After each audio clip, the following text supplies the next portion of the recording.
En el programa radial de 100 preguntas y respuestas para comprender el conflicto colombiano, se hace un análisis de todos los informes que ha habido sobre la toma y la retoma al Palacio de Justicia.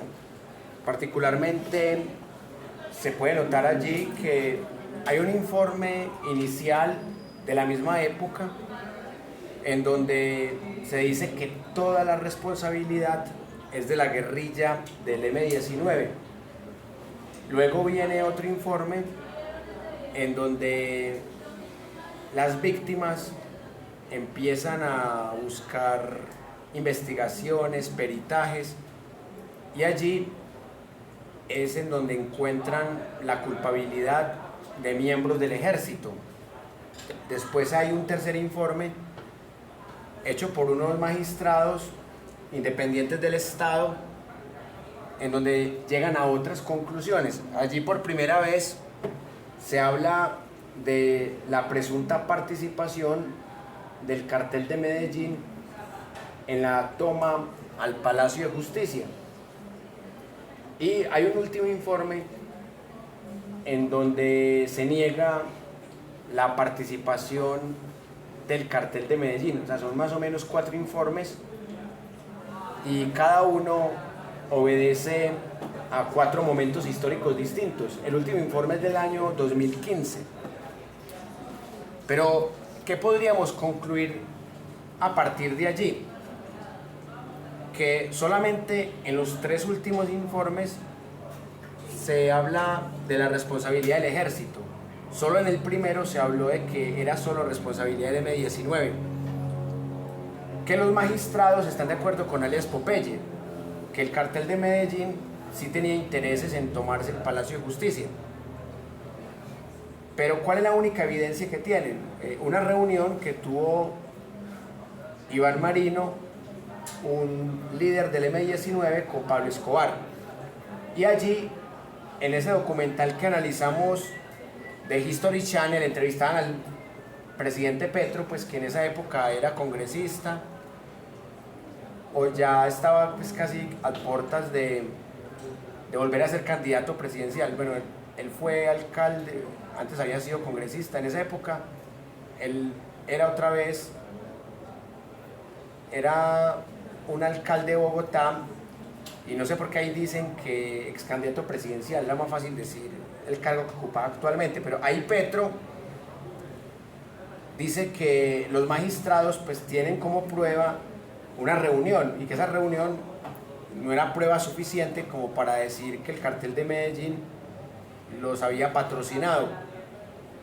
Y eso tiene que ver con la fundación de un grupo paramilitar que se llama MAS, Muerte a Secuestradores, que nació a raíz del secuestro a Marta Nieves Ochoa, que es de la familia Ochoa del cartel de Medellín. Entonces Pablo Escobar reúne a varios narcotraficantes, hacendados, entre ellos Gonzalo Rodríguez Gachales, el mexicano, Carlos Leder, la familia misma Ochoa, y donan unos dineros para formar un ejército privado para asesinar secuestradores y particularmente miembros de la guerrilla del M-19. Y por eso es que antes de la toma al Palacio de Justicia, Iván Marino se reúne con Pablo Escobar para decirle que ya no maten más del M-19, pues que no se encarnicen con ellos.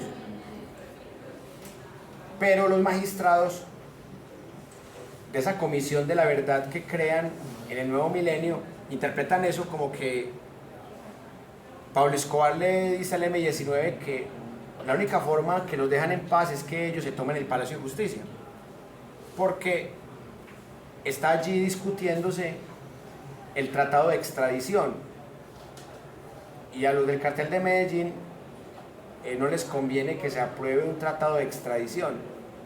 Entonces que Pablo Escobar se aprovecha del miedo que le tiene el M-19 y los induce a que se lo tomen. Esa es la versión de los magistrados. Pero vuelvo a la hipótesis de ahora. Pablo Escobar tenía el poder militar y económico suficiente para tomarse el Palacio de Justicia. Incluso Pablo Escobar tenía más poder económico que el M-19. No entiendo qué razón tenga Pablo Escobar para pedir a una guerrilla que se tome el Palacio de Justicia. Pero es una hipótesis que al menos se considera válida en ese informe y que no se consideraba válida en el primer informe en el que le echaban toda la culpa al M-19. Lo cierto del caso es que no tenemos forma de saber la verdad, solo tenemos acercamientos a la verdad, 4 hipótesis, y ya cada persona sacará sus conclusiones. Por lo pronto, yo les invito a seguir indagando, a seguir buscando, a seguir analizando variables, porque eso es lo que hace uno, ver fuentes y a partir de allí sacar conclusiones. Por ejemplo, estos libros, yo se los había recomendado en la clase pasada, el de Los jinetes de la cocaína de Fabio Castillo, periodista del Espectador exiliado, este mismo de 100 preguntas y respuestas, que es el que inspira el programa radial, este otro de Gonzalo España, que se llama El país que se hizo a tiros, un libro que resume de manera formidable las guerras civiles, y este otro de Alberto Velázquez Martínez, Colombia entre el sismo y el cisma. Este tipo de libros ayudan a enriquecer la mirada historiográfica. ¿Qué podríamos concluir? Que tanto el M-19 como el gobierno de turno y su ejército fueron responsables. Y que si bien es cierto, el 90% de las víctimas fueron asesinadas por el ejército, eso no exime al M-19 de haber hecho la toma y de haber tenido responsabilidad en el 10% de las víctimas. O sea, no es que porque los otros son más culpables yo soy inocente, no, ambos son culpables, son responsables de los hechos. Y lo más grave allí fue que por parte del ejército se violaron derechos humanos y se violó el derecho internacional humanitario, y que con justicia la Corte Interamericana de Derechos Humanos sancionó al Estado colombiano.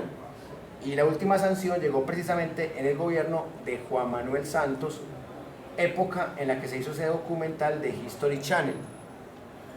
Y la última conclusión: es muy risible y a la vez lamentable que después de toda la documentación que hay, de todos los libros, de todos los programas radiales, de todos los artículos de prensa, personajes como María Fernanda Cabal, Miguel Polo Polo, sigan diciendo que el único responsable es el M-19, cuando esa versión era la oficial en 1985, 1986, o sea, Cabal y Polo Polo están atrasados como casi 40 años, o sea, todavía están con esas versiones, cuando ya se vio el tema de Urán, que sale vivo y luego aparece muerto adentro, el peritaje, las investigaciones, la sentencia condenatoria, y eso se llama fanatismo, o sea, resistirse a una verdad histórica solo porque contradice mi ideología política. Y Plazas Vega, responsable de los hechos, también tiene esa misma tónica de seguir diciendo, no, es que nosotros lo único que hicimos fue defender la democracia y todo es culpa del M-19.